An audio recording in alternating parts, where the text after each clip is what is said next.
One, ये post देखिए। जिन सास ससुर को खाना बनाने वाली, झाड़ू पोछा करने वाली बहू चाहिए, वो कृपया अपने बेटे के लिए काम वाली बाई ढूंढे, दुल्हन नहीं। बहुत सही लिखा है। मैं क्लियर करती हूँ, और जिनके पास थोड़ा भी दिमाग रहेगा उनको समझ में आएगा। कुछ लोग बोलेंगे हाँ तो फिर घर कौन संभालेगा, हम बाहर जाएंगे कमा के लाएंगे, घर भी तो संभालने वाली चाहिए। आहिस्ते आहिस्ते हौले हौले चलो। आप घर में दुल्हन लाए हो, दुल्हन को एक नई जगह है उसके लिए, उस जगह पे आप उसको पहले कंफर्ट फील कराओ, उसको उस कंफर्ट जोन में लेके चलो जहाँ पे उसको लगे ये मेरा घर है, मैं भी इस घर की मेंबर हूँ।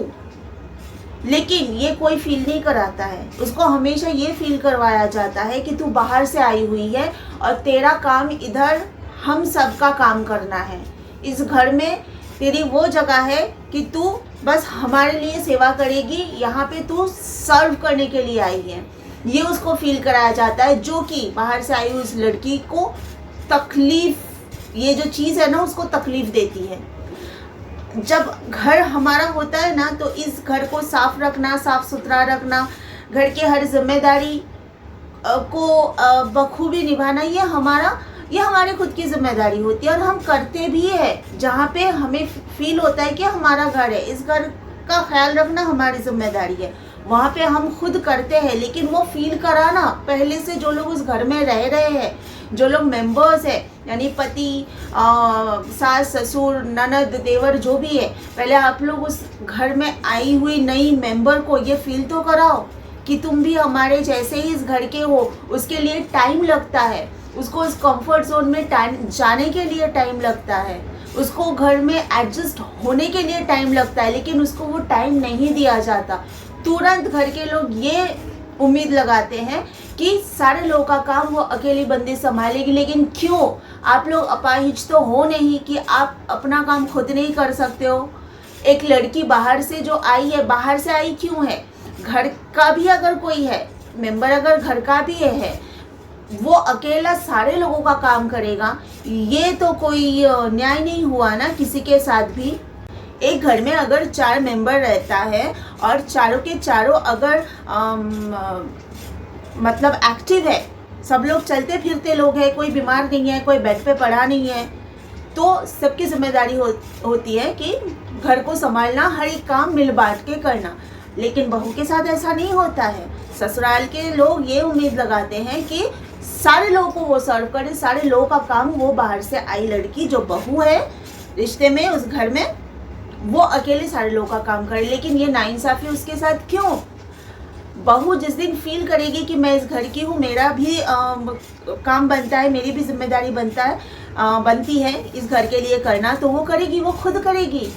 जैसे कि ये मेरा घर है, मैं यहाँ पे कुछ करूँ तो अपने मर्जी से करती हूँ, यहाँ पे कोई मुझे बोल के नहीं करता है वो काम हो जाना चाहिए, ये काम क्यों नहीं हुआ, ये नहीं होता है मेरे साथ इस घर में। लेकिन ये मेरे साथ ससुराल में हुआ था।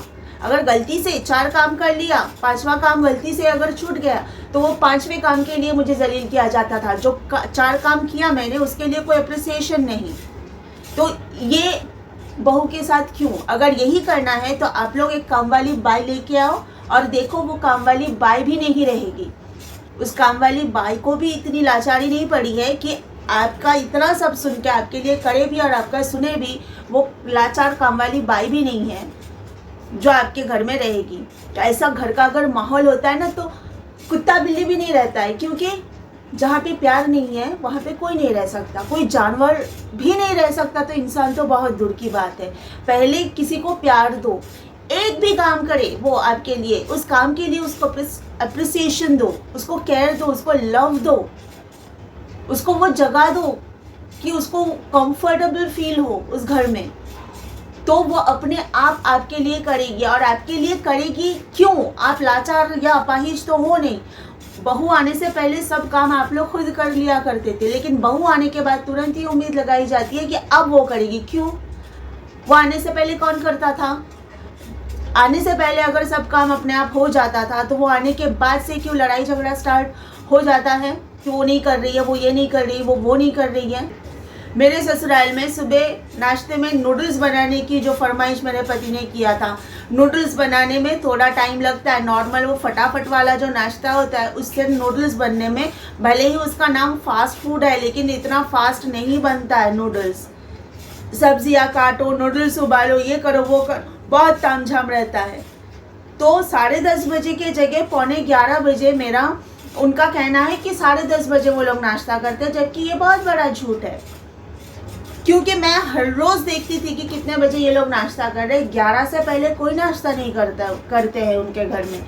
लेकिन मैं 11:45 बजे जब मेरा नूडल्स बन गया है, फिर भी मुझे जलील किया जा रहा है 11:45 बजे कि हमारा नाश्ता करने में लेट हो रहा है, इतना लेट हो जाएगा तो हम डायबिटिक पेशेंट है, ये वो, जबकि खाली पेट कोई नहीं था, चाय बिस्किट खा पी के ही बैठे थे। तो मेरा ये सवाल है कि मैं नाश्ता बनाने से पहले, मैं उस घर में जाने से पहले कौन बनाता था नाश्ता?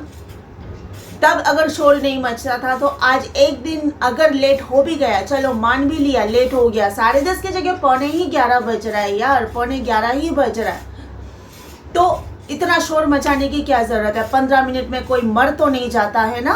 15 मिनट की देरी से क्या हो जाएगा? भौचाल आ जाएगा 15 मिनट लेट हुआ तो नाश्ता करने में। तो ये सब नौटंकी क्यों होती है? ये सब तमाशा और नौटंकी नाच देखने के लिए कोई बहू तो ससुराल नहीं जाती है ना।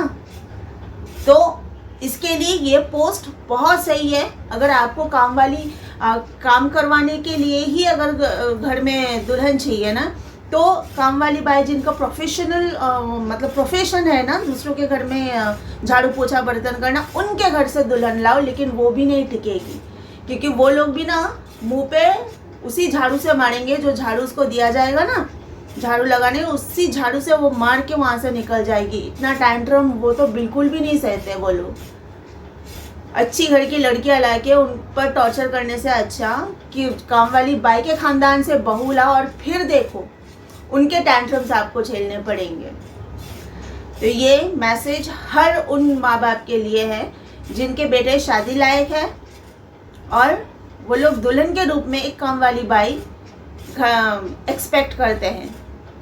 ये उनके लिए मैसेज है, ज़रा दिमाग लगाइए और सोचिए। एनीवेज आज के लिए इतना ही, बाय बाय।